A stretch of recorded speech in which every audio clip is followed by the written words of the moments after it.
In this video, I want to talk about how the creator of this dimension uses human beings to commit existential crimes. And I thought about why this particular video has given me such a difficult time. This is actually the fourth time I'm trying to record this video. And I've tried to think about why I had so much more trouble with this one than the other ones. And I think the reason why that is because the creator of this dimension has put in a lot of time and effort to convolute and pervert my interactions with and relationship with other humans. And the reason why he does that is because he uses humans like a coward as puppets to commit crimes. And this is absolutely the whole point of these videos that I'm making, is to point out that this is exactly what's happening. And this is not my opinion, this is not my perspective, this is an absolute irrefutable statement of truth. Now I'm going to have to redo a lot of the other videos that I did, most of them actually, because I realized even though this channel is not monetized, YouTube is notorious for using absolutely outrageous parameters to regulate its users. And so there are certain things that you acknowledge the truth about, that just acknowledging truth they see as hate speech. So there are certain, or they claim they see as hate speech, which is a lie. You know, it's just they claim it, they blame it on AI, but the truth of the matter is that it's just in this dimension where somebody is using this dimension to commit crimes and to cover up the truth about crimes. He is taking steps to silence the truth about it. And YouTube, you can see just tons of different things on the internet talking about how YouTube does this, how they are involved in this. Now, last thing I'd like to mention about that in particular is that these videos that I'm writing about, that I'm creating, are specifically speaking about crimes of existence and creation, the most serious crimes that exist. And I'm talking about the truth about these crimes. And so to try to cover that up is something that that's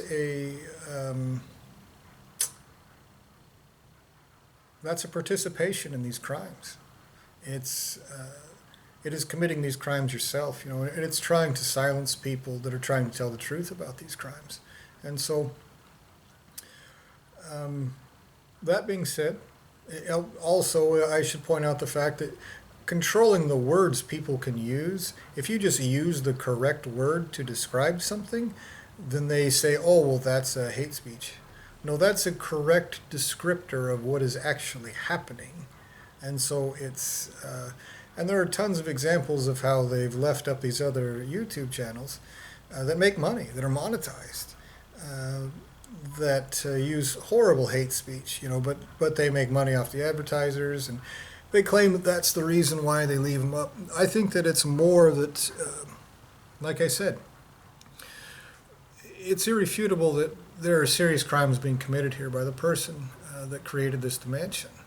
And that person wants to silence the truth about it.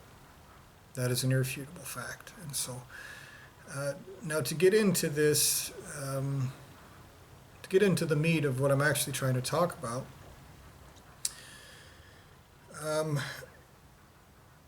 it's just become extremely obvious to me, especially over when you get to be, you know, my age, 42, almost 43 years old. It's just become obvious at this point that it's undeniable that humans are being used to commit these crimes against me by a coward that uses them as puppets to do sick, twisted things to me and have a negative effect on my very existence. And this person knows that they're crimes of existence. That it's not property crime, it's not some sort of external crime. It is a crime against my very self, against my very existence, and trying to cover up the truth about it too, erasing me as a person, which is what was done to me before I was stuck in this physical body. One of the worst crimes that exist. One of the worst series of crimes that there possibly could be. In a lot of ways, it's worse than death. Erasing someone and then nastily, in a most cowardly and despicable manner, trying to reprogram them into someone and something in some way totally different. It's sick, twisted, sadistic beyond any kind of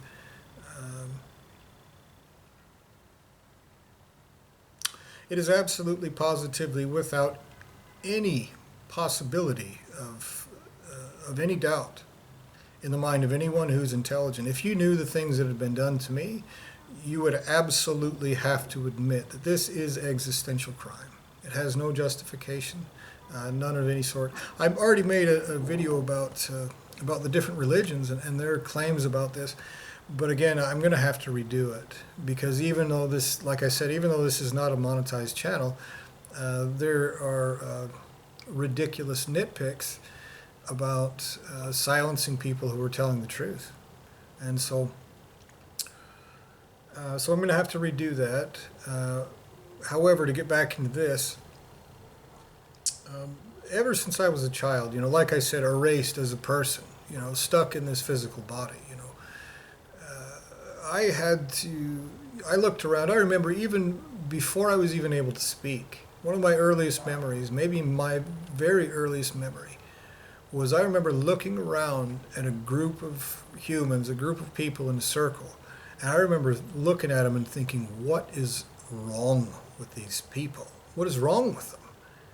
And I've known that from the time before I had any possibility of having any biases against, humans, any preconceived notions, before I even had any, experiences with them. I could tell, intrinsically, there is something existentially wrong with human beings. Human beings should not exist in the form that they exist in. That's a fact. Whether they're innocent or anything else, they should not exist in this state. It is an existentially criminal state. It's wrongful, absolutely positively, in the extreme. And I've known that, again, my entire life. But the whole point of this dimension is to take advantage of you as a child, to force you through these injustices, through these wrongs, to try to mock you and say terrible things about you. If you speak out against it, if you say that it's wrong, if you say, look, this is not okay, why are you doing this? Why are you not doing this in a way that is more intelligent, more thoughtful, that has less problems, that causes less suffering? And the truth of the matter is, when I was a kid, I used to think, maybe it's just because of ignorance. That's what people said. This was before the internet. I grew up, I was born in 1982, and so I didn't really see the internet till I was about 16 years old.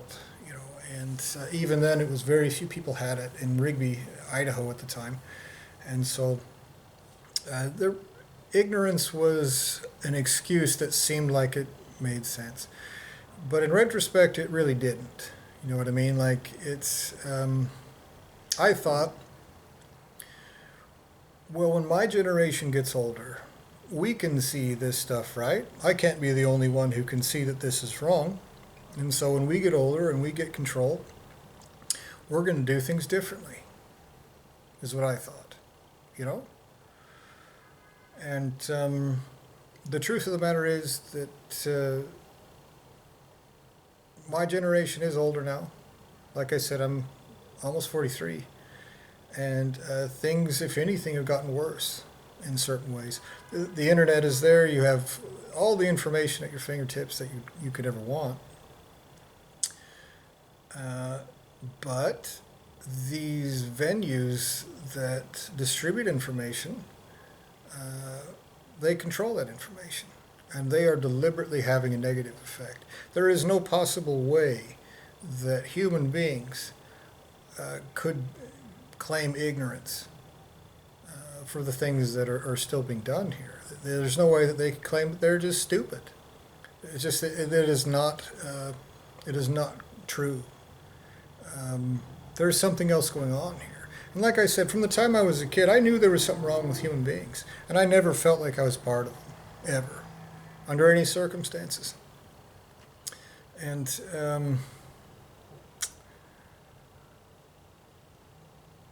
in retrospect, when I look back at my life, I can see that I was manipulated in such a way to cause me to try to connect with humans, so that these humans could be used to hurt me worse. I could see this. And a very early and obvious example was I grew up in southeast Idaho, which is about a 4-hour drive north of Salt Lake City. And it was Mormon country. And these, at that time, it was probably about 90% Mormon. It was just about everybody was Mormon. And they, this is again before the internet, before there were cell phones. It was an isolated place. It was a place where they were the majority. They could do anything they wanted. It was a time that you would claim ignorance in that way. And they treated non-Mormons very poorly. And my mother is not Mormon. My dad's side of the family is. But my mother is not Mormon, and she would not allow us to be raised Mormon. And so we were outsiders. So from the time I was a kid, there was this subtle manipulation of like humans like judging me and like telling me I wasn't enough, or that I was going to burn in hell, And so at the time as a child, erased as a person, you know what I mean?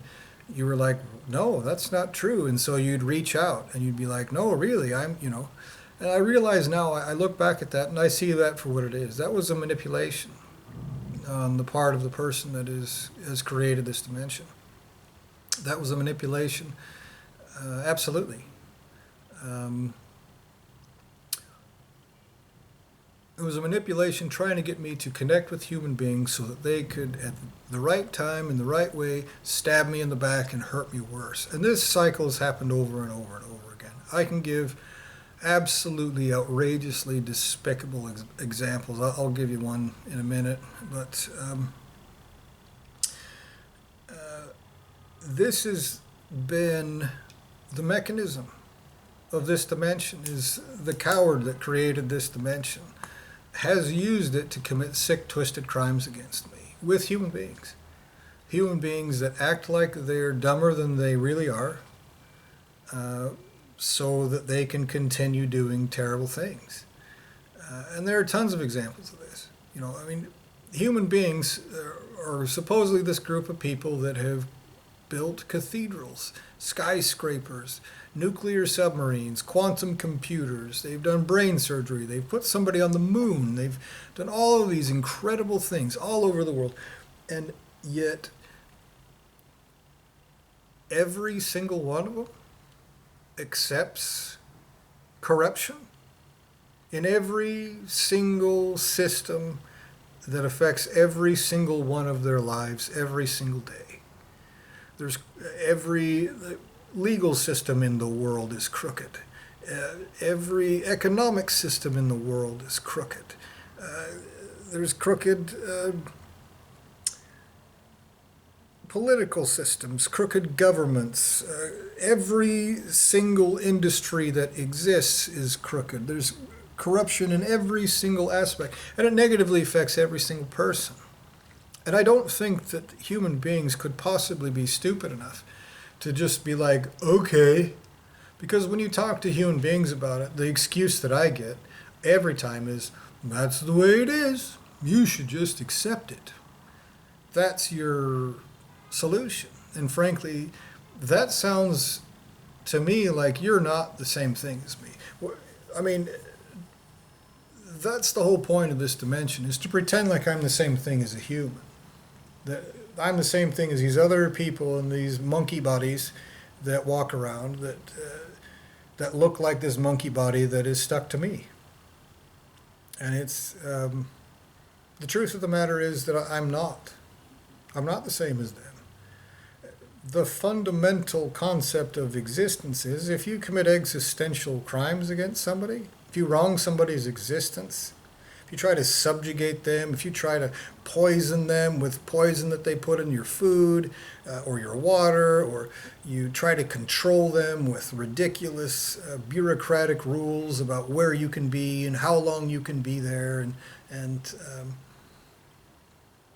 to to just try to control your existence. Well, you're forced into it.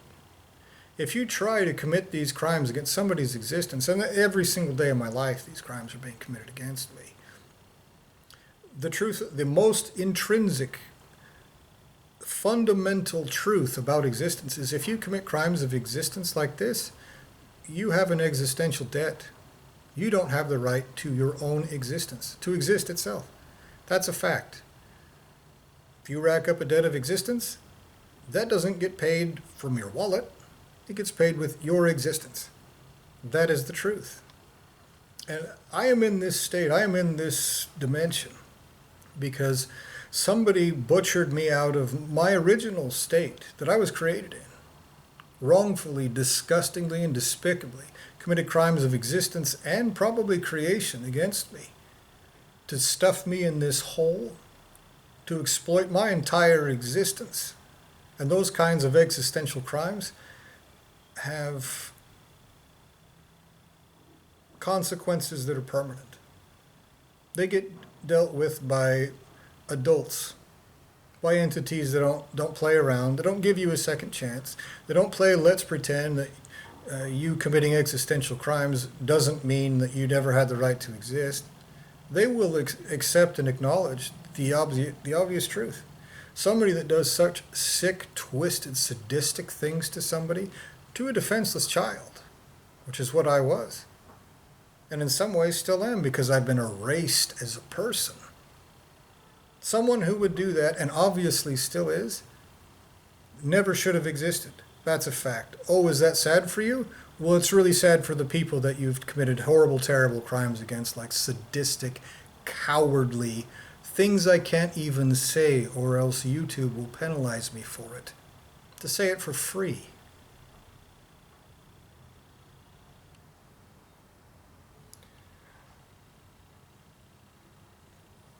There have been lots of different situations in which humans are sold or presented as someone a group that I should fit into. I always received this heckling from my mother.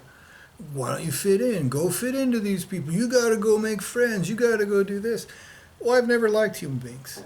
You know, there have been times when I've been popular with them because I was funny or this or that. But the truth of the matter is that I've always been able to tell that there is something wrong here. There's something wrong with human beings. And it's... but when these human beings are in a position to where they could help me, for example, I've had justice perverted against me flagrantly by crooked cops, crooked judges, and crooked prosecuting attorneys. Flagrant, irrefutable perversion of justice. Just outrageously terrible. And I have it on camera. I have it absolutely recorded. I have every single one of, not every single one of these things, but I have all of these things that I can prove every single one of these times. When I've said to somebody, hey, look, I have proof that this terrible crime has been committed. I have it on camera. You don't need to do any investigation. You don't have to do anything at all. You just have to watch this 5 or 10 minute video and there is proof of someone committing crimes against me here. They refuse to even look at it. There have been times when people that I thought were very close friends that presented themselves as spiritual people. When I started to realize that this dimension is wrong and that someone is using this dimension to commit crimes against me and against any other innocent that's trapped in this dimension, I brought this to that person who's supposedly this spiritual person and wise and kind and patient and everything like that. And I attempted to tell him the realizations that I've had and the experiences that I had. And this is a person I was very generous with, a person that was supposedly a really good friend of mine. And this person prevented me, kept interrupting me over and over again, wouldn't even allow me to tell him what I was saying. He was being extremely evasive. It was the strangest thing because he wasn't like this at all. And yet when I tried to tell him that this is wrong, that there's a crime committed here, he refused to listen to it. He just wanted it to continue. And I've seen all these different things. Human beings, whenever I have, a lot of times, when I have brought this up or tried to bring this up, that this dimension is existential crime, human beings have done despicable things to hurt me for it. Done really terrible things for it. To me. I'll give you a really terrible example. Absolutely outrageous. An example that if this happened in front of a greater entity with the right to exist, who wasn't tied up and put in a terrible position like I'm in, they would do something horrific and terrible to every single person who did it. Okay? This example is this. I have a younger sister I've always been very good to. And I've, especially once I got my disability money from the Army, I would always give her family, she's got 2 kids, I would always give them a ton of money. Money, and I'd buy them food, and I'd, buy them wonderful Christmas presents, and I would just straight up give them cash, There were times I gave them hundreds of dollars just for, for fun. Well, I used to have 8 guns. Okay, there was a time when it was kind of a hobby to shoot different guns for me. I never went hunting or anything like that. Most of this was after I was. I just never really had anything I really did with them, except sometimes I'd go target, and shoot at targets, target practice. And I realized that was stupid. That having 8 guns was just, it was just silly. And I wanted to do a lot of traveling, and I didn't want to have to store these guns anywhere. I didn't want to have to ask somebody to hold on to these guns for me. And so I figured, well, you know what? I'm just going to sell most of them, but I don't really need the money. I'll just because my sister, I was always looking for ways to help my sister out.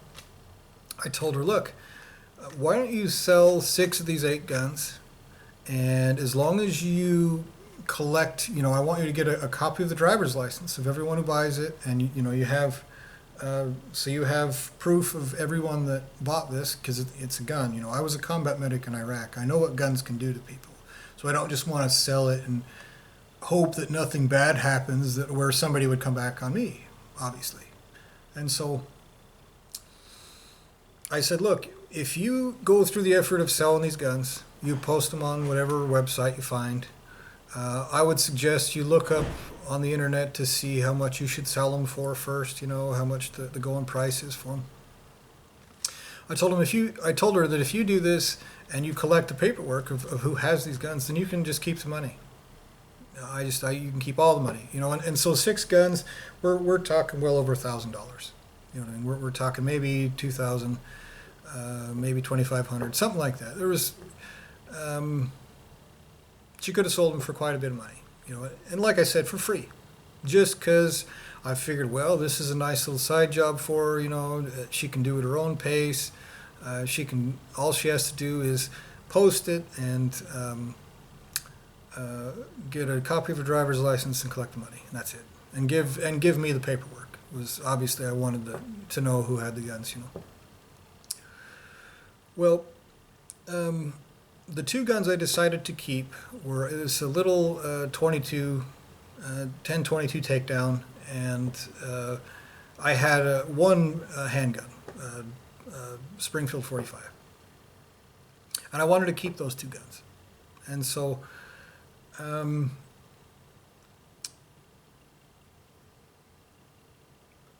I figured that I could store those with people while I traveled and everything, and that was just a lot less hassle than 8 guns, and I just figured that it was a good thing to do. And so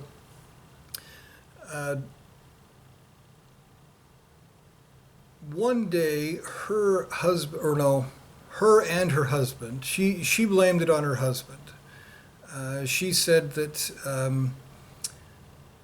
he was having problems with somebody in this. He worked as like a maintenance guy in this trailer park, and so she said that he was having trouble with these people and that he really wanted this handgun in case things went south. And my first thought was like, well, that's a bad plan, first off. Second off, if you want a gun, you know, you guys, I've given you thousands of dollars. Like, you could buy your own gun if you wanted one, you know. But I was like, all right, well, you know, if you just need this temporarily. I was a nice guy, tried to do everything nice and good for you know, I was very generous in lots of different ways with him. And so I let him borrow it. And in the meantime, I was having these realizations about this dimension and about how the creator of this dimension is using it to harm me. And so one day I sat down with her and her husband that I thought, I was, you know, friends with her husband too. I thought we were very close, you know. And I explained to him, I said, look, this is what I'm going through right now. It seems a lot like these are crimes. It looks like whoever has trapped us in this dimension is doing really terrible things to us. And they acted kind of strange in their response. And they said, okay, you know, thanks for telling us. Thanks for being honest about, you know, the stuff that you're going through right now. Well, very short time later, within a few weeks, they still had this handgun, you know. And I can't remember, I think I can't remember what I was going to do with it. But I said, hey, you know, I wondered if you had this handgun. I was, you know, was going to do whatever with it. And she wrote back, oh, yeah, don't worry about that. We pawned it off. And I was like, that was like a $500 gun. Like, that's not, that was the most expensive gun I had. I wanted to keep that. Who did you sell it to? Oh, don't worry about it. Just like some pawn shop. And I was like, well, do you even have the receipt? Or any of the paperwork for any of the other guns that you sold? She's like, no, don't worry about it. Again, I was a combat medic in Iraq. I treated an Iraqi family that was torn apart by bullets. I know what guns can do to people. I know that guns are not toys. And so for me to be told that a weapon that was registered under my name was just out there, that 7 of them were, that just with no paperwork, with no proof that anybody else had them. I said, look, I have to tell the police about this. I can't just let that happen. If anything bad happens with any of these guns, that can come back on me. I can go to prison for that. I have to tell the police about this. And I have to tell them the truth, which means I didn't give you permission to sell that handgun. I didn't. You said that you had trouble with somebody at the trailer park and that you needed to borrow it, so I let you borrow it. That's it. That's the only thing. And so what I should have done is call the police right away. I should have done it as soon as I talked to her. Well, she texted back and said, this big long text, all this ridiculous stuff, saying basically like, basically saying some really mean things to me, okay? And said, I don't want to talk to you anymore. So I never talked to her again. Now, I thought, I'm going to wait to cool off a little bit before I call the police. So I waited a couple of days, maybe 3 days or something like that. Well, I was brushing my teeth one day, and then I hear a knock at the door. And I go to the door, and there's this police officer.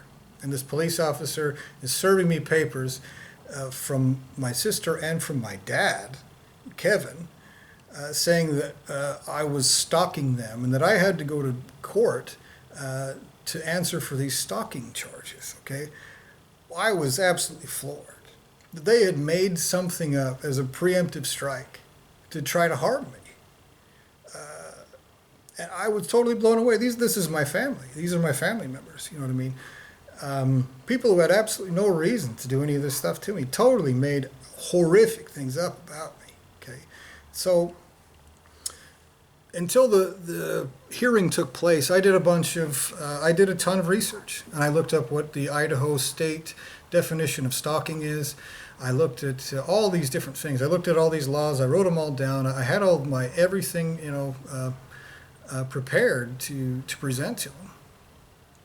And I had a copy of these of the text messages that were sent. And so I knew by the Idaho State definition of stalking that it was the most ridiculous thing that anybody